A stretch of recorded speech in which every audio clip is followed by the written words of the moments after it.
Okay, new excellent article from Stefan Korshak, the correspondent for Kiev Post. It is about the failure of U.S. foreign policy leadership over the past, during last week. So I would like to show it to you. Let's do it. Art of the deal, not convinced. I think I know dumb diplomacy when I see it.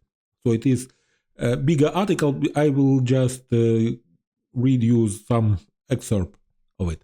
Okay, over the past 7 days, the United States of America, primarily in the person of Donald J. Trump himself, but also his entourage, have moved to demolish U.S. geopolitical positioning as a supporter of Ukraine and democracy and as an inveterate opponent of an aggressive and militaristic Russia. I'm not making a bit of this up, nor am I exaggerating. The past week saw the US foreign policy leadership blame Ukraine for starting the war with Russia, call President Vladimir Zelensky a dictator, question Zelensky's legitimacy, demand Ukraine ignore its constitution and hold wartime elections, lie about Zelensky's popularity. Trump said 4%, the actual number is 50 to 57%. Offer Ukraine a mineral development contract so punitive in its terms that the Versailles Treaty signed by Germany at the end of World War I was less exploitative. Accuse Zelensky of sabotaging the peace plan because he didn't sign a colonialist deal that would have impressed Leopold II of Belgium. Opine that Russia could have defeated Ukraine anytime it wanted to. What bullshit. Refused to condemn Russia aggression in a 3-year invasion anniversary statement by G7 nations, and this just, this. Refused to allow language about Ukrainian territorial integrity into a UN declaration about the same thing. Announced 40% cuts to Pentagon spending over the next 5 years, with forces in Europe squarely targeted for RIF. Declared that the Republican-led Congress won't even consider more military aid to Ukraine. Stated that really there is no reason for Ukraine to be present at peace talks with Russia. And my aside, I read this article. He is saying, the author is saying that it was probably because of inexperience and failure of or stupidity of Trump and his diplomats. But I think that no, there is a so-called Russian collusion. This Witkov was in Moscow. He spent 3 hours speaking with Putin. Witkov is a New York attorney for construction business, for developers. So he has mafia written all over him, this guy. So they made a deal I'm sure, well, I don't have any proof, but I'm sure that they made a deal to profit personally Donald Trump and his family. That was all. After this meeting with Putin, all this rhetoric about, which were as if Putin himself was saying it, and Russians are rejoicing, and there was interview to BBC by Russian ambassador in United Kingdom, and this ambassador was delighted. He said, at last, United States Americans see our side of the see it from our point of view. What it means? It means that there was some kind of a deal made already with Russians, and it was not a deal between countries. It was a deal between Putin and Trump on a personal level through intermediaries, but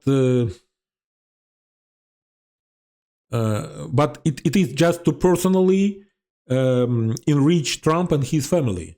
And Putin has means to do that. Okay, that was my aside. So everything that he is listing, Stefan Korshak listed there, it is not a result of some kind of negligence or stupidity or just there is much more nefarious thing is going on right now between Russia and United States. The result of such an avalanche of thunderous foreign policy pronouncement was predictable. All manner of Trump appointees and allies, Waltz, Rubio, Witkoff, Vance, Thune, wound up in 72 hours in front of a reporter or press pack and under fire with humiliating Q&A asking them to explain how all that possibly made sense. Probably the most repeated question was about Trump's statement that Ukraine started the Russia-Ukraine war and was responsible for it. Over and over, Trump's men repeated Donald Trump is the greatest deal maker in the world, and I personally heard such statements. It is just avoiding and just switching topics. More generally, the defense tactic adopted was to evade unpleasant questions about what Trump said and switch subject, which is never a good look. And also, while heaping quite a lot of praise on Donald Trump, it is hilarious to see this because, so much brown nosing, I don't recall to see it from American officials to American leadership. It looks like it looks like even worse than when the Russians speak about Putin. It's more like North Koreans speak about the ideal leader. Usually, unsurprisingly, the American messaging chaos roared across the Ukrainian media spectrum like a bad taco through a Midwesterner's stomach. Zelensky went on TV and explained to voters he wasn't going to sign away national mineral right to anyone for a song, and that, like he said before a bunch of times, Ukraine must be at the peace table and Ukraine must get ironclad security guarantees. Absent either of those two things, no peace, not even a ceasefire. And the plan is to have a ceasefire right now, then to have an elections. But ceasefire is not allowing us to make an election because, for example, there is a ceasefire. We prepare to hold elections within 90 days, and as Poroshenko said, Russians attack on day 88, for example. Without concrete guarantees that will prevent Russia from attacking us during our election cycle, there won't be any elections in Ukraine, and nobody will hold elections in such a situation.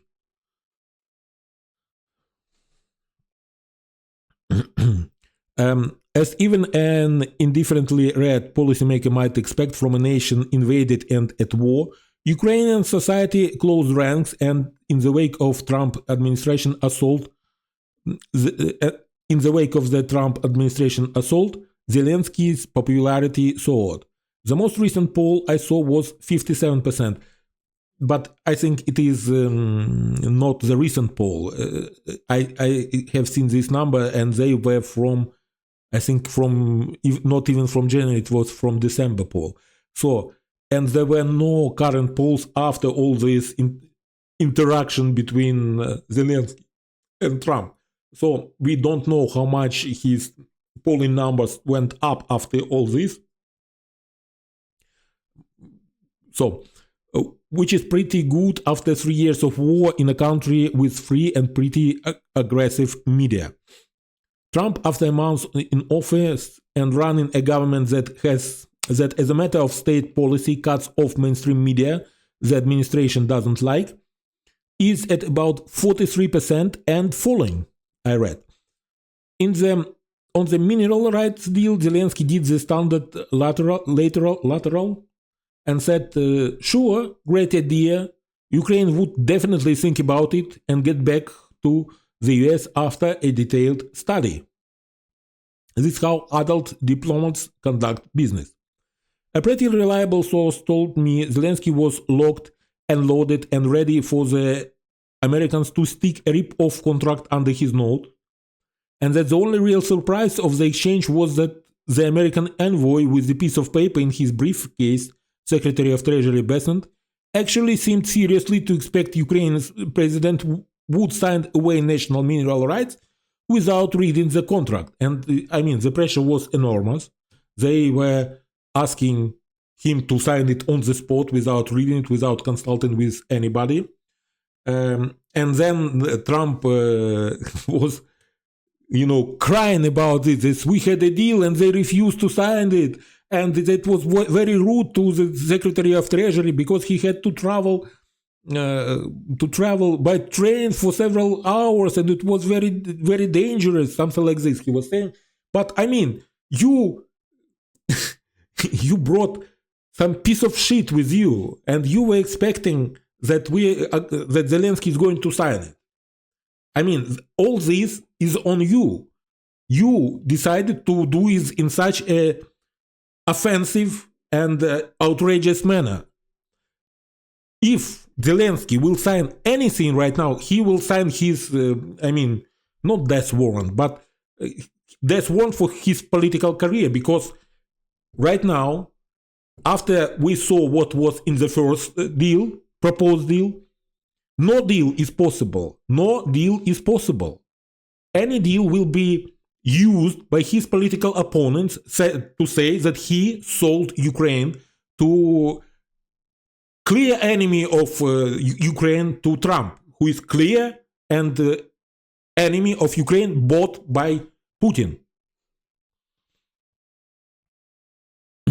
America's top diplomat Mark Rubio is in a subsequent interview by a freelance reporter handpicked by the State Department, this was not mainstream media, said Zelensky was causing problems. Okay, but that was either American weaseling or incompetence.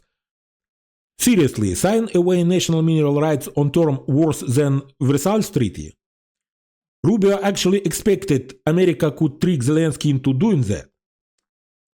CNN has a pretty excellent lead on it all, with which I wrote and paraphrased.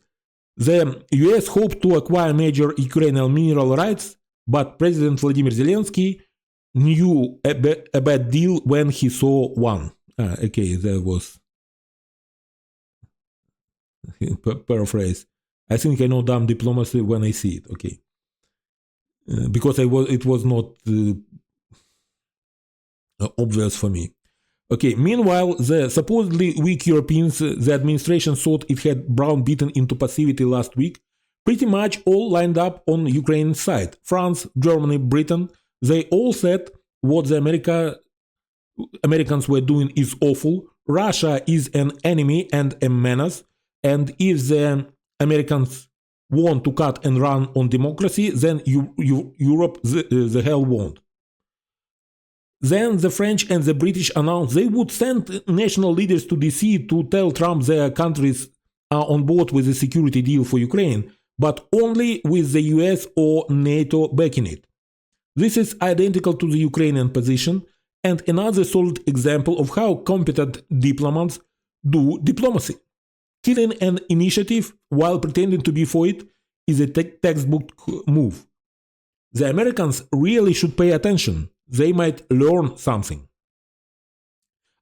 This deal that was proposed by Trump with some kind of peacekeepers in Ukraine was killed by Lavrov just after this Al-Riyadh meeting between Russian and American diplomats.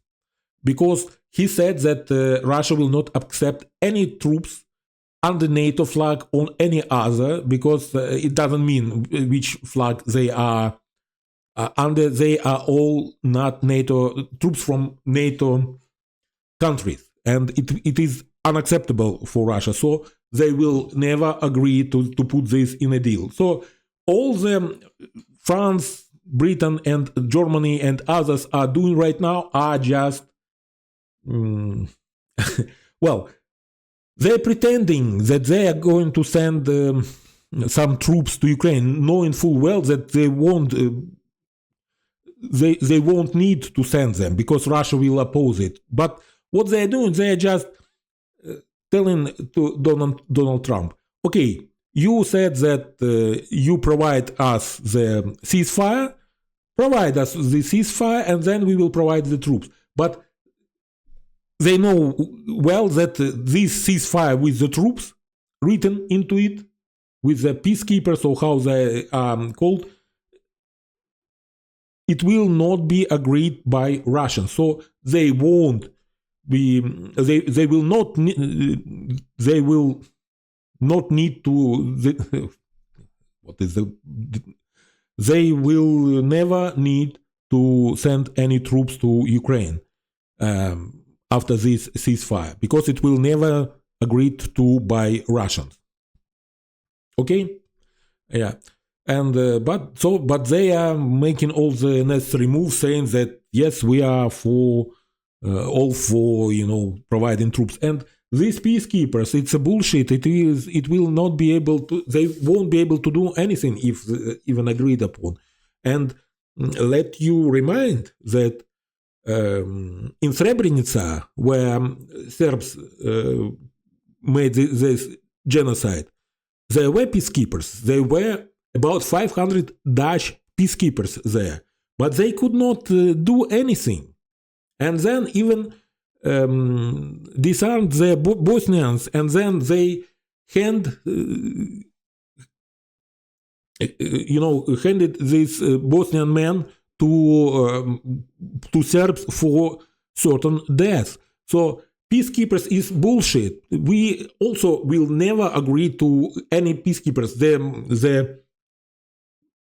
The best peacekeepers in Ukraine are our own armed forces. We will never substitute our forces to some shitty peacekeepers. Okay.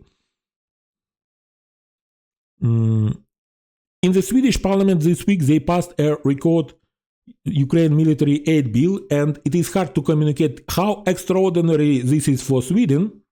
When the gavel came down and the bill became law, all the legislators applauded and enjoy a common feeling of a job well done. Obviously, getting a big group of Swedes to applaud anything spontaneously, well, it's not easy, and you need a pretty strong catalyst. My contention: Donald Trump's foreign policy and treatment of Ukraine is so odious to Swedish lawmakers that an entire legislature of placid, middle-aged Swedish politicians brought up not to show emotions in public felt so stoked after passing a law cocking a snook at Donald Trump's abandonment policy towards Europe and Ukraine that they cheered it. Me, I would say, this is an acid test proof of the effectiveness of modern American foreign policy. Screen grab of the Swedish parliament displaying emotion. But if I'm honest, the big kahuna and unforced US policy disaster, the one that Putin and his gang have been working towards for years, the really epic own goal by the Trump team is that the Kremlin got some of their senior representatives into a room in Riyadh this week, and afterwards the Americans announced that they had listened to the Russians, they understood the Russians had concerned, and the America takes Russians' position very seriously. It is, I think, not, as I told, I think it is all the outcome of bribery. This is the Kremlin 3 years into an unprovoked war that has killed or wounded so far about 1.5 million people next to NATO. The old US stance was aggression will never stand, and that Russia is a prime adversary not just of America, but America's closest allies. The new American position obviously is that the United States of America support law of the jungle and abandoning the weak so that the big boys can get what they want. Russia is huge, America gets it, freedom isn't for everyone. Going forward, UN conventions and principles like the inviolability of international borders cannot necessarily expect US support. Rather, America's foreign policy will be driven by situational ethics. Cause and effect. If this isn't President Trump and his merry men waving a green starting flag for more Chinese aggression against Taiwan, and heck, the entire South China Sea, and heck, the way the Chinese are building warships and missiles, let's throw in the Philippines and the Marianas, then I don't know what is. Historical implications, we are left with nothing less than the United States handing the Russian Federation the demolition of NATO on a plate, and tacit US approval of Russian invasion of Ukraine, the at gunpoint theft of Ukrainian territory and near enslavement of millions of Ukrainians. These all have been Russian foreign policy goals for decades. The Trump administration clearly thinks it's clever. In fact, it just gifted the Kremlin a once-in-a-century victory. Image of happy Stalin. For the record, first, I'm fairly sure most of the US negotiators see themselves as American patriots with strong values and good morals. Many of them probably are honestly trying to do the right thing. This is certainly gross incompetence and, in my view, negligence. But I'm not calling them intentionally evil. But I am calling them. Stefan Korshak not, but I'm calling them. Because they know what they are doing. They were condemning, the Rubio was condemning Russia at the beginning of this invasion, but now he got appointed. I mean, this is just laughable. He's working for a man who will dismiss him in a heartbeat, like this. And he is selling out his integrity, his future political prospect, just to appease Donald Trump, to be a part of his cabinet, to be a part of a disastrous ship. Idiot. Second, the Biden administration missed a giant opportunity and could have prevented most, if not all of this. All they had to do was position US troops inside Ukraine sometime prior to November 2024. Had they done so, then all the other calculations and negotiations would be being made now with the US troop presence in Ukraine. And that would have been huge leverage. How much would that have coalesced NATO? What would Putin have given to reverse that? It's not just Republicans that step on foreign policy rakes. Okay, this was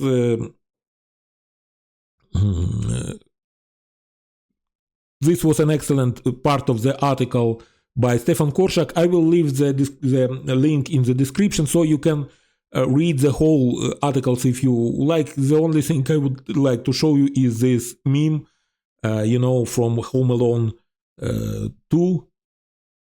There was an episode with Trump in the Trump Hotel. So he's asking him, why did you attack two big men? So it is just, you see this, to illustrate the absurdity of the situation and absurdity of what Trump is saying now. Thank you for watching. Have a nice evening. And till next time. Slava Ukraini!